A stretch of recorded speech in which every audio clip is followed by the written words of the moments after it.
Salut la compagnie, c'est Jules Melon et aujourd'hui dans un procédé critique à la sortie du cinéma dans la Melon Mobile, je vais vous parler d'un film que j'ai vu vendredi. Là il est lundi quand vous voyez cette vidéo. Pourquoi? Parce que j'ai laissé passer Halloween tranquillement, mais je tenais quand même à évoquer le nouveau Wes Anderson enfin sorti en salle, The French Dispatch, avec un casting royal. Bill Murray déjà qui joue le chef de cette revue, puisque The French Dispatch c'est une revue. Il y a Owen Wilson qui apparaît au début en tant que journaliste à vélo, et puis selon les segments, différents interprètes. Dans le premier, nous avons Léa Seydoux, Tilda Swinton, Benicio del Toro et Adrien Brody. Dans le second, Timothée Chalamet, Frances McDormand, Lina Kudry. Et dans le troisième, Mathieu Amalric, Jeffrey Wright ou encore Edward Norton. Et encore là, j'ai cité que les principaux. Beaucoup d'actrices et acteurs français aussi en caméo rapide. Il y a Denis Ménochet, par exemple, j'ai vu. Et même Benjamin Laverne qui apparaît, mais quoi, 3 secondes.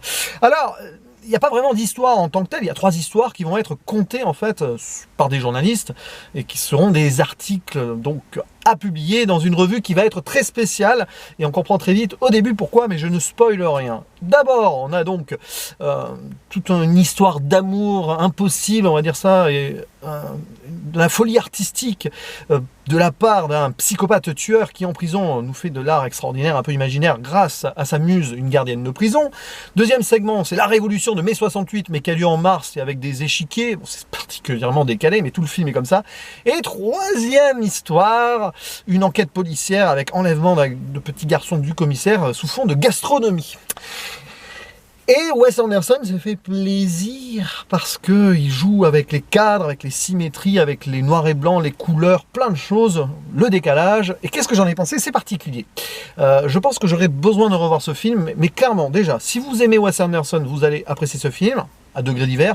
Si vous avez du mal avec sa filmographie, je pense pas que ce soit celui-ci qui vous fasse apprécier le travail du monsieur. Pour ma part, je pense que c'est un bon film parce qu'il est quelque part novateur, original, il ose des choses, il y a une création artistique à chaque plan. C'est bien filmé, fatalement, c'est super bien réalisé, beaucoup de plans fixes, et voilà, c'est carré, hein, c'est ça, hein, Wes Anderson.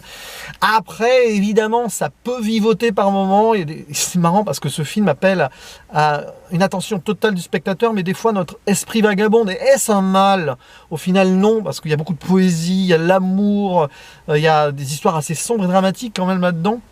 L'art, oui, le côté artistique est aussi de mise, politique aussi, surtout sur le second segment, mais toujours voilà avec une tonalité bien à part, et on est entre rêve et réalité. C'est complètement impossible par moment, mais on est ancré dans ces années 60, grosso modo 50, 60, peut-être 70, d'un Paris qui ici change de nom.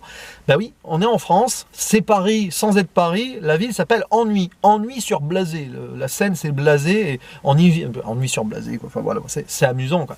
Et en fait, Wes Anderson nous propose un univers totalement à part, sorti de son cerveau complètement créateur, et c'est rien que pour ça, je dis bravo, parce que on a envie d'y croire, voilà, c'est ça qui est fort. Et puis tout est pensé. Par exemple, je pense, voilà, je disais noir et blanc hein, pour la plupart, mais il y a des moments de couleur qui apparaissent à chaque fois quand il y a de la tension, de l'émotion, de l'amour, quand ils sont enivrés, etc. C'est fort là-dessus. Et puis, ce que j'aime aussi dans ce film, c'est le mélange des langues, parce qu'on a des acteurs américains, enfin anglophones en tout cas, hein, des acteurs francophones, et en fait les personnages pareil le sont, comme ça, et sur les écrits qu'on voit dans la ville, les écriteaux et tout, des fois c'est du français, des fois c'est de l'anglais, il y a un peu de mélange comme ça, c'est particulier, mais c'est ça, c'est une touche personnelle qu'il faut accepter. Je pense que beaucoup restent hackés sur ce film, j'ai vu des premiers retours pas terribles, je peux comprendre totalement, mais moi je suis positif, même si je pense quand même que le monsieur a fait mieux dans le sens histoire complète. Moi, je vous l'avoue, j'ai un peu de mal parfois quand on a des petites histoires en film à sketch comme ça, même si chacune sont vraiment, enfin, chacune est très bien.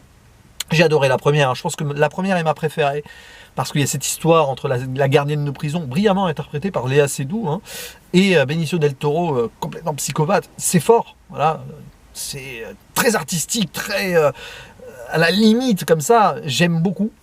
Et puis, en fait, chaque segment est bien, vraiment.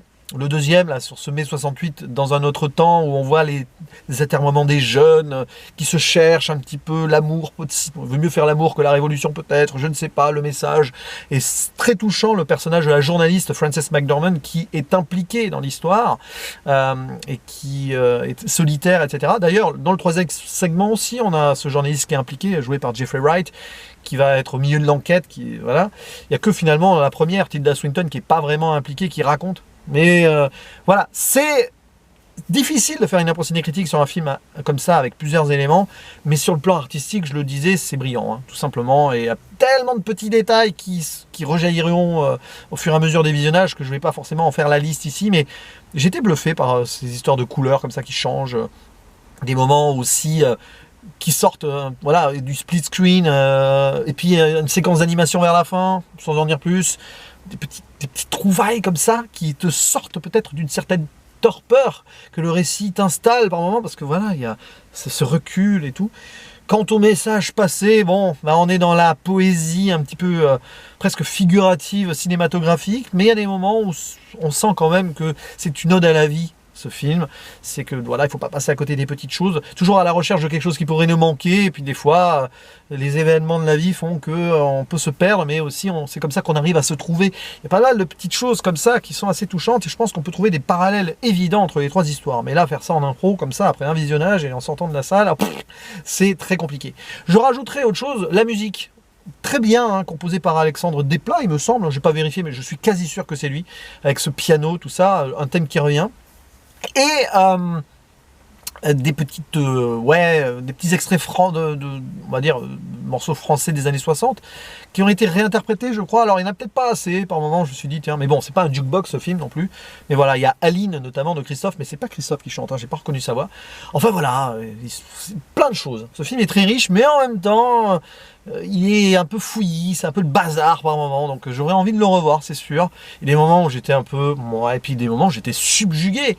Donc c'est pas un de mes films de l'année, c'est pas mon préféré de Wes Anderson, mais c'est une très belle proposition de cinéma que je vous invite à voir. De toute façon, il sera encore à l'affiche la semaine prochaine. Enfin là, cette vidéo c'est lundi soir, mais ou demain, ou même la semaine prochaine, il sera encore disponible. J'en suis persuadé, d'autant plus qu'il a l'air de bien fonctionner ce film. Avez-vous vu donc The French Dispatch, qui en partie été tourné en France, si ce n'est d'ailleurs complètement, enfin du moins voilà, il y a eu beaucoup de passages tournés en France. Si vous avez apprécié ou non, dites-le dans les commentaires, je serais curieux de voir ça, et je vous dis à la prochaine. Ciao.